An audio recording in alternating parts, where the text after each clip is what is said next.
There's a region of our planet that no human being has ever visited. No one has ever seen this place. Yet what happens here affects every one of us, every day of our lives. It's 2,000 miles beneath our feet. The Earth's molten core. Here, a vast ocean of liquid iron generates an invisible force. The Earth's magnetic field. It's what makes our compasses point north, but it does a lot more. It helps to keep the Earth a living planet. Our neighbors, Venus and Mars, have only weak magnetic fields, which means they're unprotected from the deadly radiation sweeping through the solar system. The Earth, on the other hand, exists within a vast magnetic cocoon. A force field that for billions of years has sheltered us on our journey through space. But now, scientists have made a startling discovery. It seems there's a storm brewing deep within the Earth. A storm that is weakening our vital magnetic shield.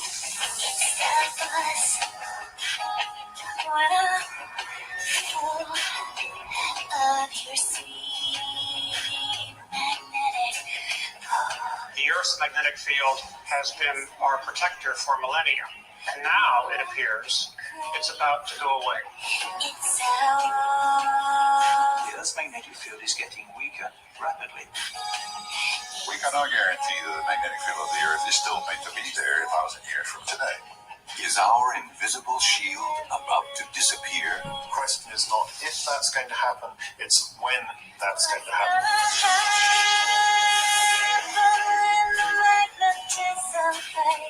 Could the Earth really lose its magnetic field? And what will happen if it does? Up next on Nova, Magnetic Storm.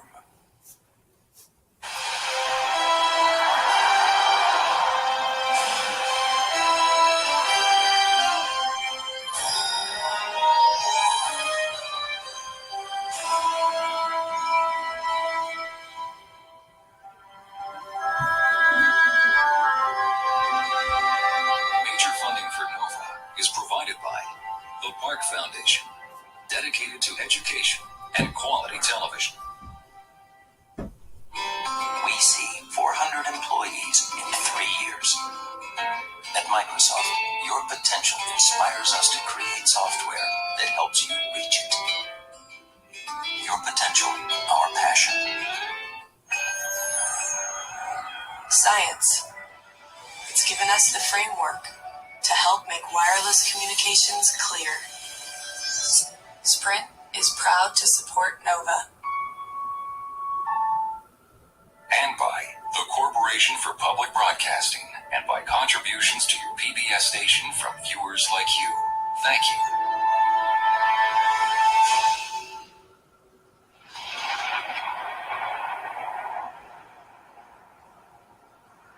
Searing heat. Crushing pressure. And a billion trillion tons of molten iron. These are the conditions at the center of the Earth. This is the Sparrows Point blast furnace for Bethlehem Steel Corporation, and this is as close to the environment of the Earth's core as we have here on the surface of the Earth. Buried beneath nearly 2,000 miles of solid rock, the Earth's core is inaccessible to geophysicists like Peter Olson. About halfway to the center of the Earth, we reach the true heart of the Earth, the Earth's core. An immense, molten sphere of liquid iron. And that's where the Earth's magnetic field is generated. But recently, scientists have detected a dramatic change in the Earth's magnetic field. The core's ability to generate the field seems to be faltering. Today, something very strange is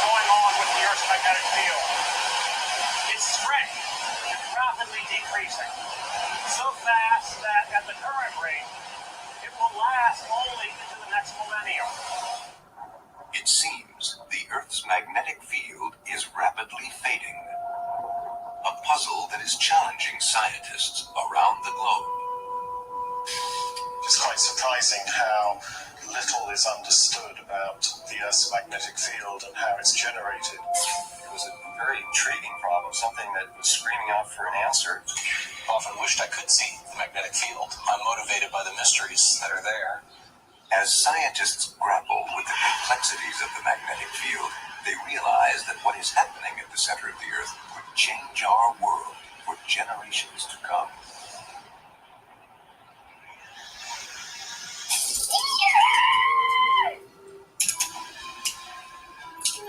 Magnetism is something we're all familiar with. Oh, look. At the end of the magnet, the paper clips stick to it. I can connect it. Oh. Its seemingly magical ability to attract I got 5 of them. and repel delights and baffles. When the magnets are turned over one way, they don't want to go together. And when you flip them over, they want to come together. They stay together. But this mysterious force is not just a curiosity. Look at the teeth. Magnetism, a close relative of electricity, lies at the heart of most modern technology. Everything from power stations to the television you're watching now. And in fact, the Earth itself is a gigantic magnet. While we are constantly aware of the pull of gravity, most of the time we are oblivious to the other force the Earth generates, the magnetic field. But space scientists like Andrew Coates know how important it really is. The magnetic field extent is really huge. It's the biggest thing really we have on Earth. The magnetic field is created deep in the Earth's core. It streams out near the South Pole, loops around the planet, and then runs back into the core near the North Magnetic Pole. This is the Earth's protective force field. Without it, we'd be in trouble. It protects us against radiation from space. It's a little bit like being in the pod here. This shields us from the weather on Earth. The magnetic field of the Earth shields us from space weather and space radiation. Space weather is nasty. The winds that blow through the galaxy are winds of radiation. Some of the most harmful from distant exploding stars.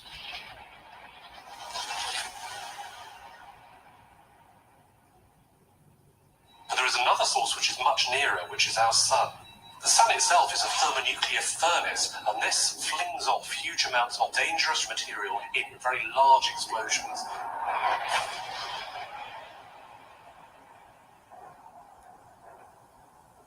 In some cases, it's about the same mass as Mount Everest actually coming towards us. Every few hours, the Sun ejects billions of tons of electrically charged particles, the solar wind. Often, the Earth lies directly in the path of this onslaught. But magnetism deflects charged particles. This means that the solar wind is unable to penetrate the Earth's magnetic shield, and so flows harmlessly around the planet. The only visible signs of this drama far above our heads are the northern and southern lights, produced when solar particles trapped in the Earth's magnetic field are dragged through the atmosphere toward the poles.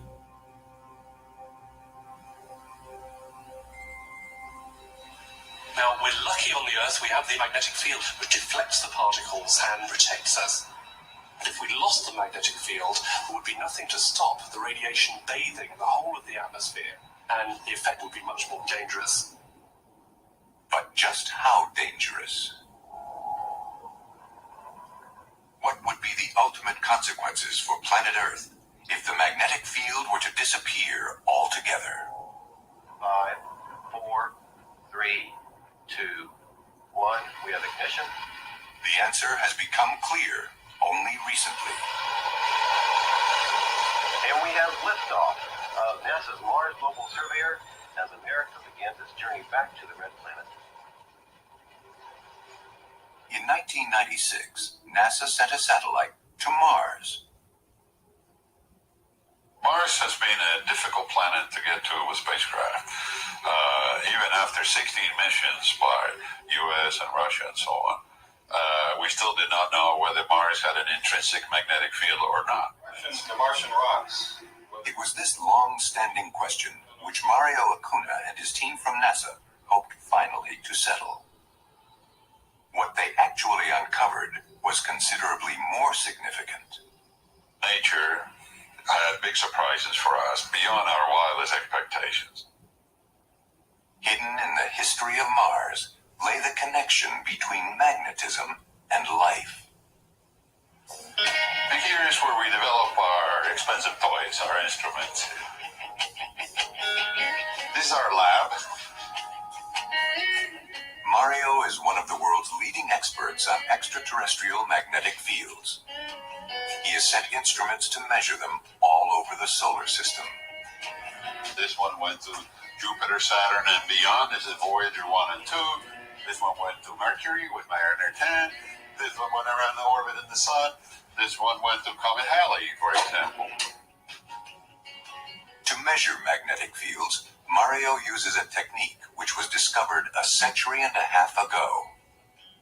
The simplest way to measure a magnetic field is with a little magnet like we have here that has been mounted in such a way that it can move freely in 3 dimensions. And this magnet, because magnetic field is a force field, will align itself with the Earth magnetic field, in this case, in this direction that we have here, which is actually going into the core at an angle of 70 degrees here and pointing north. So that gives us an idea of the direction of the field.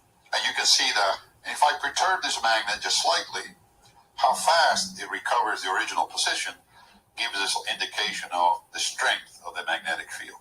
So it's very weak for the Earth. And if I use a strong permanent magnet, then we see that our test magnet moves much faster. So if I make this magnet work against a spring, I get an idea of not only the direction of the field, but also how strong it is. In the Mars Global Surveyor satellite, the instruments are electronic rather than mechanical, but the principle remains the same. A tiny electromagnet which works against a magnetic spring. So here's my spring, here's my magnet, and if I pass an electrical current through my spring and measure the disturbance of my magnet, which is inside, then I can transmit back to Earth the information about the strength and the direction of the field we are trying to measure. As Mars Global Surveyor started to send back data, it soon became clear to Mario and the team that today Mars has no overall magnetic field. But the satellite also detected signs indicating that that had not always been the case. We found these huge magnetic fields in the crust, and all of a sudden a completely unexpected and unknown planet, in a sense, emerged. Although there was no magnetism coming from the core of Mars, strangely, large areas of the surface were strongly magnetic. The Martian crust is mainly made of frozen lava, a remnant of the time when Mars was covered with volcanoes. And there is a way volcanic rocks can get magnetized when they form. If molten rock cools in a strong magnetic field, iron-based minerals in it can pick up that magnetism, and the resulting solid rock will itself be magnetic. So, the fact that there was magnetism in the Martian crust proved that when the lava first erupted, Mars must have had a global magnetic field. And not only that, at an intensity which is 20 to 30 times that of the Earth. And so that's basically similar. Mario's team now knew that Mars had once had a magnetic shield. which it must at some point have lost. What about most of them, the 30 or 40? They began to wonder whether this might be the solution to one of the great mysteries of the solar system. Scientists suspect that the young Mars was in many ways an Earth-like place, with a thick atmosphere and oceans which may have harbored primitive life. But then, around 4 billion years ago, the planet entered a catastrophic decline. Gradually, the atmosphere and oceans of Mars mysteriously disappeared. The puzzle was, where did the water go? What process could have caused the loss of water? Mario realized that two dramatic events in the early history of Mars might lead him to the answer.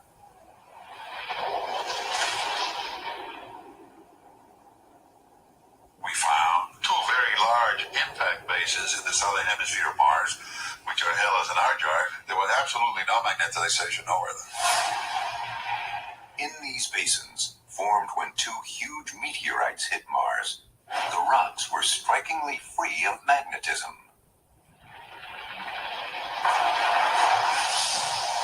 And that was odd, because the huge impacts must have melted the crust, and as it cooled again, the rock should have become magnetized by the strong Martian magnetic field.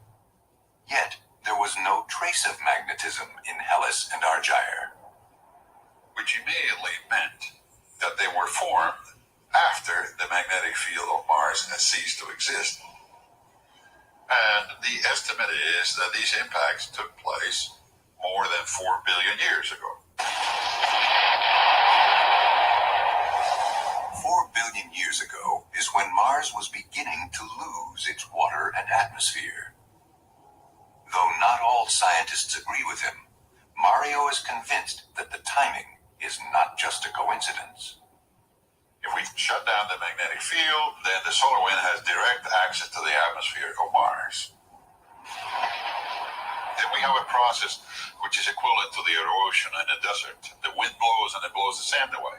In this case, the sand are atmospheric particles. Slowly but surely, the atmospheric gases, which includes water, are carried away and are lost to Mars. The loss of its magnetic shield could well have meant death for the red planet. Exposed to the wind of radiation from the sun, over millions of years, its atmosphere was gradually blown away, leaving the sterile world we see today. If we were to turn off the Earth's magnetic field, the same process would occur. The atmosphere of Earth would be exposed to the erosional effects of the solar wind, and it would be slowly carried away. The fate of Mars suggests that without the protection of its magnetic shield, the Earth could also become a dead planet. Which makes it all the more disturbing to learn that our own magnetic field is fading so rapidly.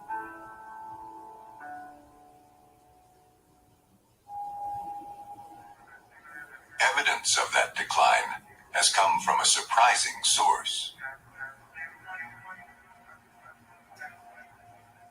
People have been making pottery for thousands of years. Archaeologists study pots to learn about ancient cultures, but these vessels have another story to tell. Pottery acts just like a magnetic tape recorder. It records the Earth's magnetic field when the pottery is first made. An ancient pot is a magnetic time capsule. John Shaw has learned how to extract from it a precise measurement of the strength of the magnetic field as it was in antiquity. Like volcanic rock, clay contains tiny pieces of an iron-based mineral called magnetite. At the microscopic level, magnetite contains lots of distinct magnetic regions, in effect, tiny magnets. But in raw clay, these microscopic magnets all point in different directions, so they fail to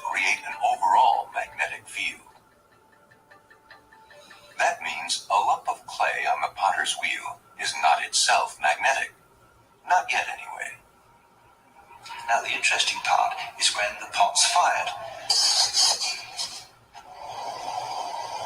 The intense heat in the kiln erases all the magnetic regions.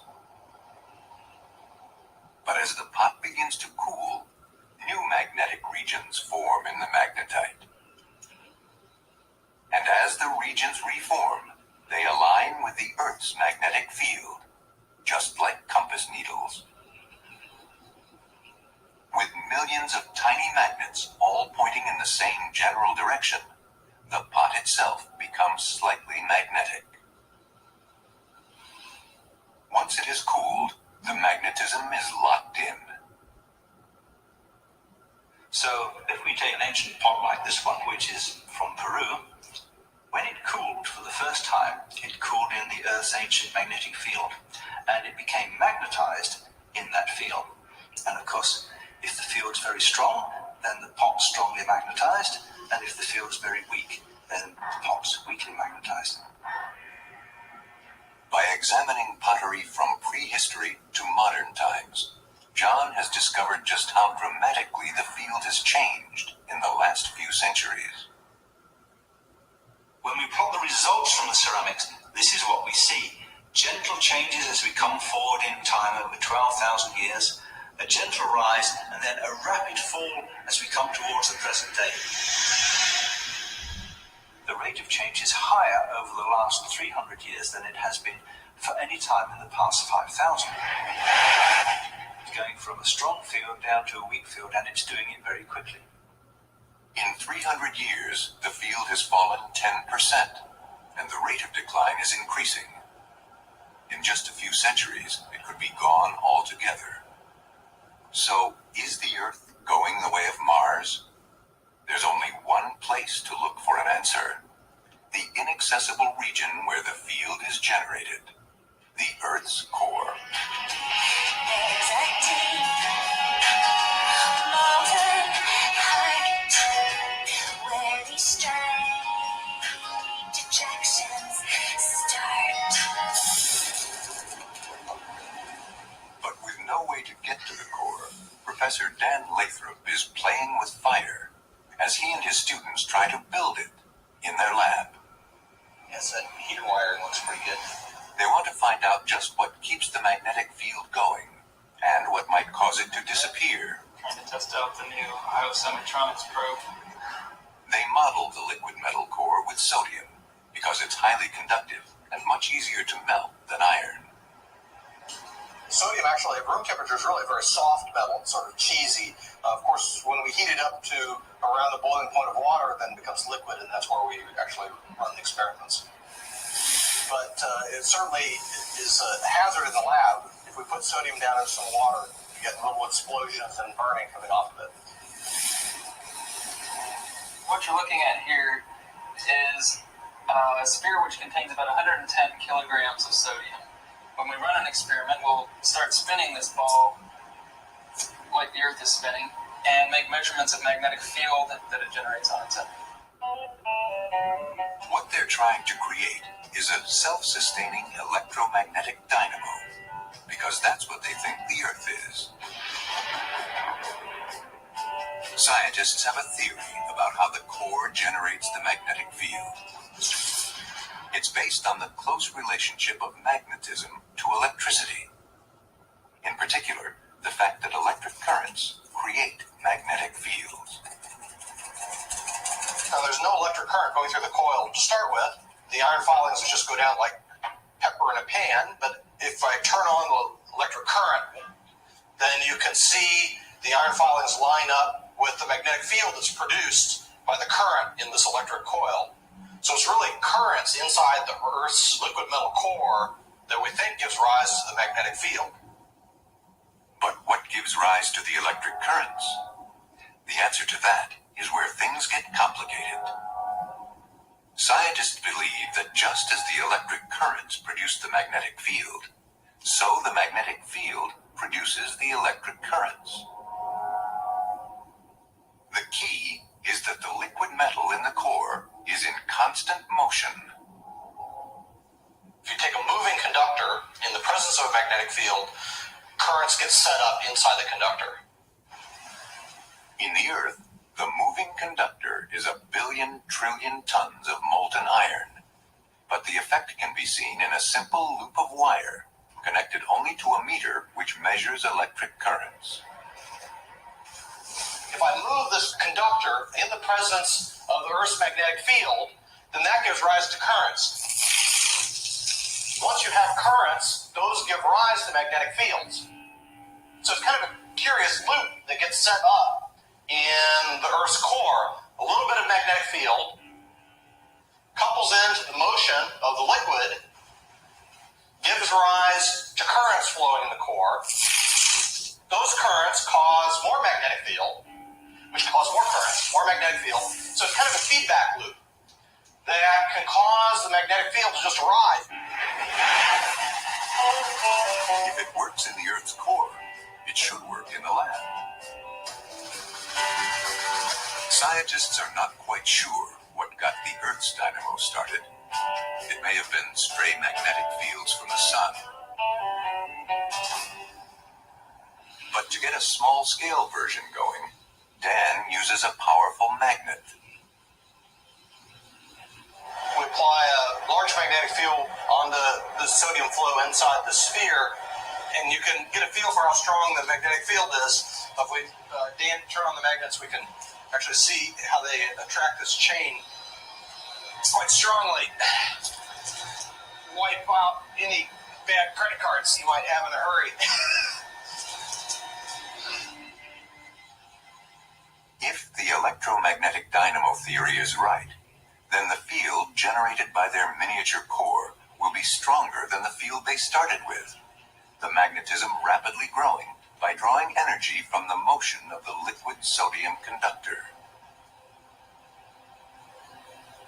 It's something they haven't yet achieved, but already they have revealed a crucial clue to what might cause a planet's magnetic field to fail. Well, the different experiments that have been run have shown that the moving liquid metal is critical to getting the magnetic field to arise. So, if the core were ever to cool to the point where the liquid iron solidified and stopped moving, the dynamo would shut down. This may be why Mars lost its magnetic field so early in its history. Because Mars is a smaller planet, it will have cooled more quickly than Earth. So there's a very good chance that Mars has simply become too cold to sustain an active dynamo. It could be that the liquid metal core just froze out at some point.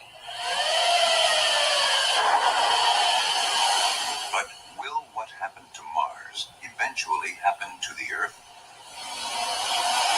The Earth's core is very slowly cooling at the rate of perhaps 100 degrees per billion years. So eventually, the whole of the core will freeze. At that point, the dynamo will die. But scientists calculate that the cooling of the Earth's core is so slow that that point lies billions of years in the future. The Earth's magnetic field has been around for a long time, at least 2 billion years. It has lasted so long because it has a very large energy source in the original heat that the Earth's core inherited when it was formed. So the Earth can sustain the magnetic field for billions and billions of years of time. What's more, the history of the field's decline revealed by the pottery record just doesn't fit the idea that the Earth's internal dynamo is shutting down.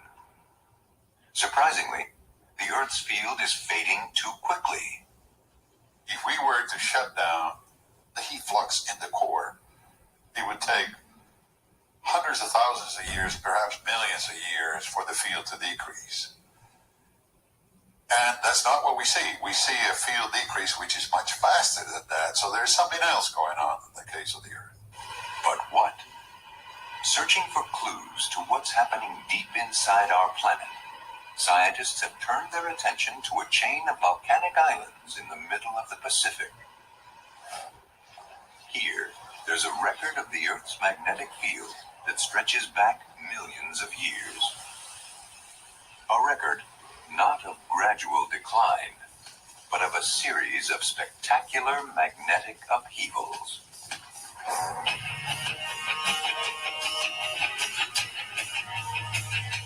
It's the buzz, wonderful of your sweet magnetic pull. It's electric, mother grace. It's how opposites behave. On the big island of Hawaii, some of the heat that drives the Earth's dynamo finds its way to the surface. All right, now I'm in. For several years now, Mount Kilauea has been continuously erupting. Well done. Scientists from the U.S. Geological Survey need to sample the lava to keep an eye on the volcano. Solidifies pretty fast, as you can see. But geophysicist Mike Fuller is interested in the lava for another reason: what it tells him about the Earth's magnetic field. It all begins when the lava hits the sea. You can see the lavas having moved down from the volcano up here, sometimes in tubes, mostly in tubes. Now we're beginning to see it come out and go into the water and form the very newest bit of the island chain of Hawaii.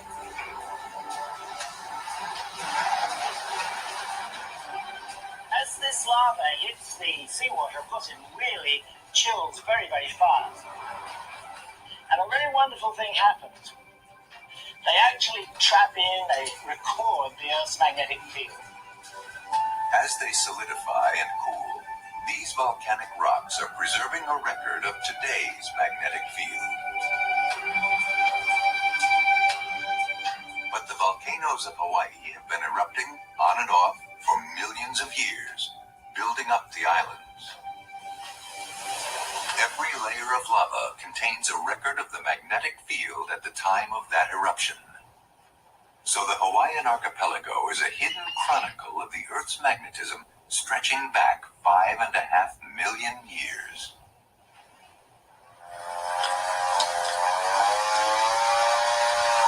That record shows there have been many fluctuations in the field's strength, but it contains something else of great significance. When lava cools, as with pottery, magnetic regions form within it. Acting like microscopic compass needles, they record not only how strong the field is, but also in what direction it is pointing.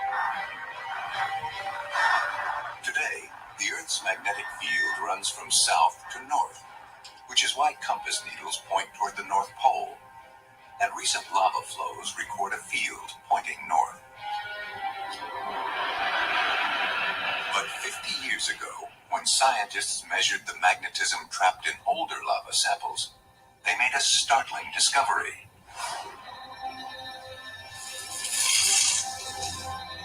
The microscopic magnets within the lava were all pointing south. When we go back about 700,000 years, we find an incredible phenomenon. Suddenly, the rocks are magnetized backwards. Instead of them being magnetized to the north, like today's field, they're magnetized to the south.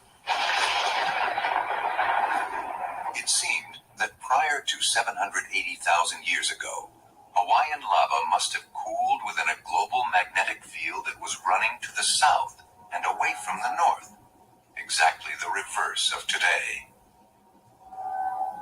The bizarre implication was that at some point, the entire global magnetic field had done a sudden 180-degree flip, completely reversing direction. It was hard for people to accept. They did not like the idea that the field reversed. It took about 50 years to convince people of this.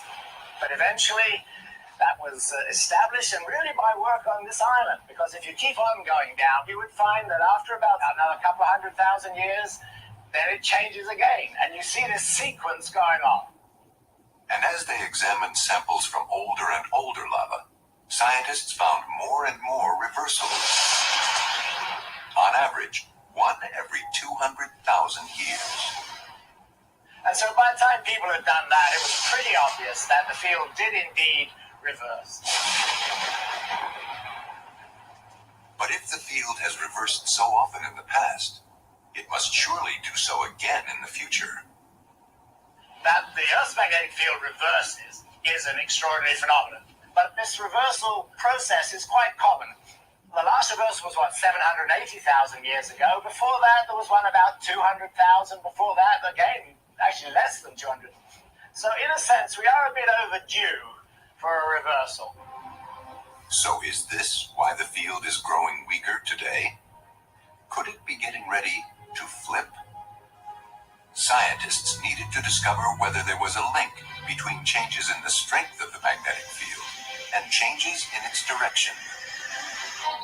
It was a very intriguing problem, something that was screaming out for an answer, and computers were becoming powerful enough to actually solve a full set of equations that describe convection in the core of the Earth and how that motion generates a magnetic field. In the 1990s, physicist Gary Glatzmeyer decided to embark on a very ambitious experiment. He put all the essential facts that scientists had learned about the Earth's molten core into a computer model. Dozens of equations describing its dimensions, temperature, viscosity, and so forth. Then he let the model run to see how the magnetic field would evolve over hundreds of thousands of years of simulated time.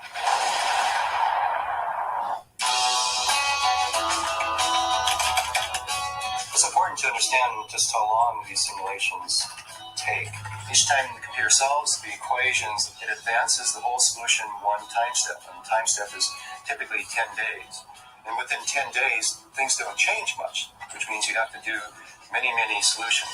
You have to solve it millions of times, tens of millions of times, in order to be able to simulate hundreds of thousands of years, which is what we needed.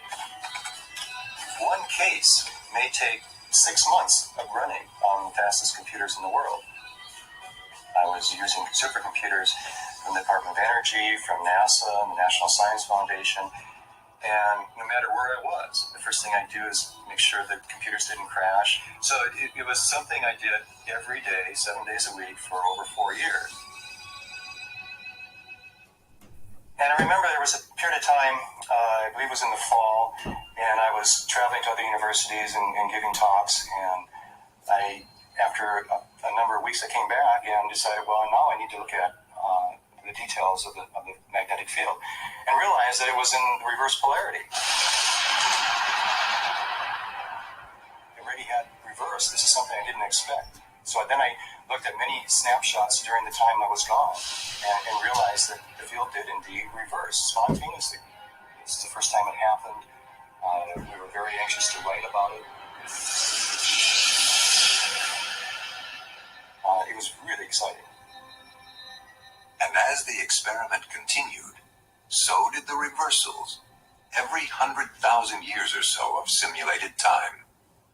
And crucially, each time the field reversed, the process began the same way.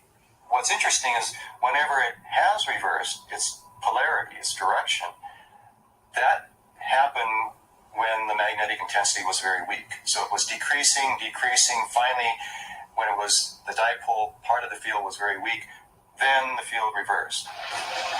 Here was the evidence that what we are seeing today, a loss of field strength, is indeed linked to the onset of reversals. What's more, Gary could see why reversals are heralded by a weakening field. Now this movie will show part of a simulation that spans magnetic field reversal. What you see here, blue represents inward-directed magnetic field, the gold represents outward-directed magnetic field. In Gary's model, reversals seem to start with the appearance of islands of blue in the gold, and vice versa. These are magnetic anomalies, regions of the core where the field is already flowing the wrong way. As they grow, these patches where the field is reversed start to cancel out the main field, making it weaker and more liable to flip. You see, as the time goes on, the field becomes more and more complicated, and hemisphere, where the magnetic field now is going out. There's the reversal. Now the magnetic field is outward in the northern hemisphere and inward in the southern hemisphere. So now the burning question is what's happening in Gary's model reflected in the real Earth? Is the 300-year decline in our field, which the pottery reveals, the work of magnetic anomalies brewing deep in the core beneath our feet? If so, then a reversal really could be in the cards. If the north isn't true, will I lose my way to you? Amazingly, there are detailed records that cover exactly this 300-year period. The logbooks of Her Majesty's Navy. For as geophysicist Jeremy Bluxham has discovered, 18th and 19th century sailors were obsessed with the magnetic field. Back in the days of James Cook, when he was doing his voyages of exploration, a compass was the primary means of navigation. However, a compass needle doesn't point at true north, at the real geographical North Pole. Instead, it points at magnetic north. For sailors, knowing the difference between true north and magnetic north was a matter of life and death. But as they were well aware, magnetic north keeps moving, wandering about near the pole as the field gradually changes. So navigators needed to measure the difference between magnetic north and true north, the angle of variation. They did this by comparing their compass bearing to an astronomical calculation of true north. The trick was to find true north, and they could do this by looking at the sun at noon when it's highest in the sky, alternatively by looking at the angle the sun made at sunrise or sunset. Here on the 8th of June 1770 we have a magnetic variation of 4 degrees and 53 minutes east. Thousands of these observations, together with early measures of the local strength of the field, have enabled Jeremy to reconstruct the ebb and flow of the Earth's magnetism over the past 3 centuries. And it's what this reveals about one region in particular that's significant. We've seen very abrupt changes in the Earth's magnetic field beneath the South Atlantic Ocean. Beneath the South Atlantic, Jeremy has found clear evidence for a region of magnetic anomalies, places where the field has already started to reverse. And these anomalies are growing.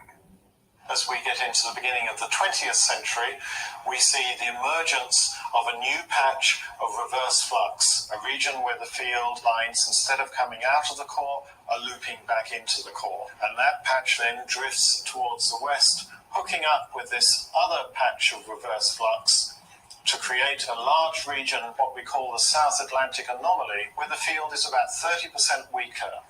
And that patch has grown substantially during the last 100 years in particular. So one question we're all asking ourselves at the moment is the Earth's magnetic field about to flip? In a region of the core 2,000 miles beneath the South Atlantic, the magnetic currents have reversed direction, canceling out the main field, causing its strength to decline. If things continue like this, then we could experience a magnetic phenomenon the Earth has not seen for 780,000 years. A complete flip of the entire global field. There's really no question about whether the Earth's magnetic field will reverse again. The question is not if that's going to happen, it's when that's going to happen. Actually, in the last few hundred years, the intensity of the magnetic field on the Earth has been decreasing, which is an indication that maybe we're in for a reversal. The average time between reversals is on the order of a few 100,000 years. We're actually sort of due for one. No one has ever experienced a magnetic reversal. If this is really the beginning of a flip, what exactly will happen next?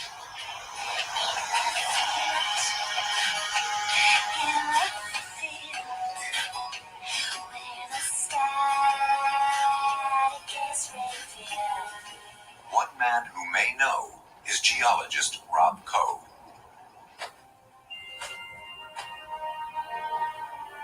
For 25 years, he's been coming to Steens Mountain in Oregon, a vast heap of hundreds of ancient lava flows.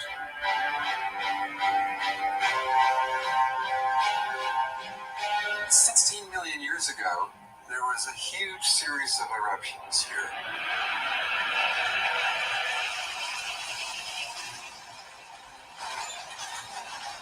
You can pick out literally hundreds of lava flows over on that wall. Each line delineates a different lava flow. It's over 3,000 feet of overlying flows. What makes Steens special is that 16 million years ago, when this lava was erupted, the magnetic field was in the middle of a flip. Taking samples from dozens of flows all the way up the mountain, Rob and his colleagues have pieced together a detailed record of this magnetic reversal, although it's so surprising that not everyone accepts it. What we found as it started to reverse was the strength of the Earth's field decreased dramatically by 80 or 90%. The field started out pointing south, but as it weakened, the direction of the field began to change erratically. After 300 years, it had swung a full 180 degrees to point north, and the field's strength started to recover.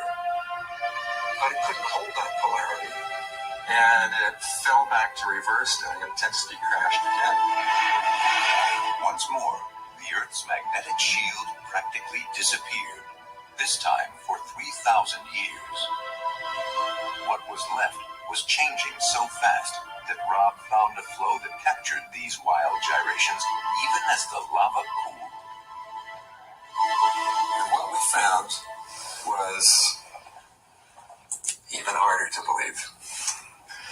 The quickly chilled margins in the bottom and the top had one direction, like that of the underlying flow, and the middle portion had a direction that was 60 degrees farther away. It was just as though, while the flow cooled, the field had moved 60 degrees, which if you calculate it out, that comes to about 6 degrees of movement per day. If we were observing this with a compass, you would be able almost to see the motion with your eye. It was truly astonishing and extraordinary. The lava layers of Steens Mountain suggest we could be in for magnetic chaos, with magnetic north changing from day to day. More seriously, for perhaps thousands of years, the Earth's magnetic shield will be weakened, something that will affect every person on the planet. The intensity of the magnetic field will be weaker, maybe 10, maybe 100 times weaker than it is today, which means that more cosmic radiation will get through. This basically opens our defenses so that solar and galactic radiation can hit the atmosphere directly. And this means that the radiation at ground level increases as well. One estimate is that our overall exposure to cosmic radiation will double, and in some places it could be even worse. Today, the magnetic field focuses space radiation towards the far north and south, where few people live. But as the main field collapses, the weak field that's left will have a more complex structure. Instead of just 2 magnetic poles, there may be 4 or even 8, slowly moving across the Earth's surface. The structure of the magnetic field won't be the nice, smooth, simple dipole structure that we have today, which tends to deflect charged particles, cosmic radiation, to the poles of the Earth. Instead, there'll be several poles all around the Earth, maybe close to the equator. And so not only will the field be weaker, the field will tend to focus cosmic radiation at low latitudes where most people live. This unfortunately means more deaths from cancer. It's roughly 15 per million people per year. That is the amount of deaths we're talking about. And if you multiply that over the whole population of the Earth, that becomes a significant number. It's impossible to know for sure, but the best guess is that every year 100,000 people would die from the increased levels of space radiation. But of course, this would still represent only a relatively small increase in the overall incidence of cancer. So it's not going to be catastrophic. It'll be something to be concerned about, but it won't be a catastrophic event. Certainly by the time it happens, civilization will have figured out how to deal with it. The field will come back. In the case of Mars, we know that the field will not come back, and it has been gone for billions of years. So the effect has been very, very serious on the Mars atmosphere. But on the Earth atmosphere, just a few thousand years of no magnetic field are not expected to result in a very large stripping of the atmosphere. Scientists now know that the magnetic reversal that is inevitably coming will have serious consequences for our descendants, but it won't be a disaster for planet Earth. And as our children's children's children wait for North to become South, they may find that a world without a strong magnetic field has its compensations. The great thing is that it would be possible to see the aurora just about every night, all over the Earth. So, London behind me, for example, we might be able to see great aurora just about every night of the year, shimmering and moving in the sky as the solar wind hits the atmosphere directly, and it glows like a neon light.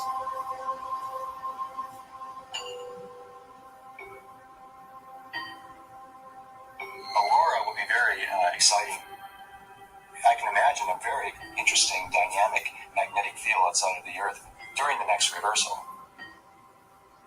I would love to see it reversal happen, but it would involve me living rather longer than I planned to, but that would be very nice. In fact, it's one of the great tragedies of life. We never see how these things work out. I'd really like to know how it does it and why it does it. And when will it do it again?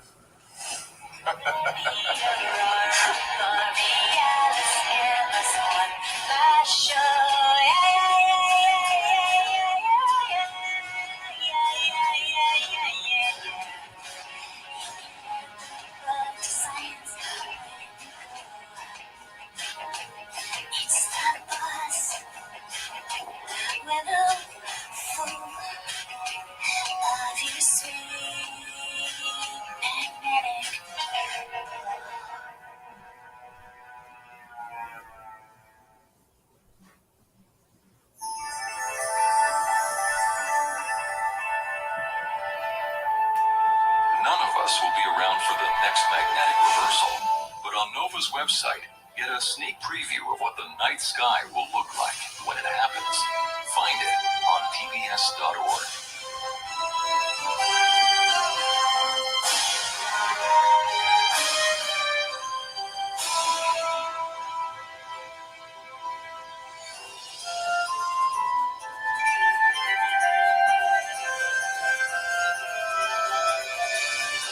To order the show or any other NOVA program for $19.95 plus shipping and handling, call WGBH Boston Video at 1-800-255-9424. Next time on NOVA, at the heart of Africa, something is happening on the tallest volcano on Earth. Is Kilimanjaro dying? PBS presents NOVA, Volcano Above the Clouds.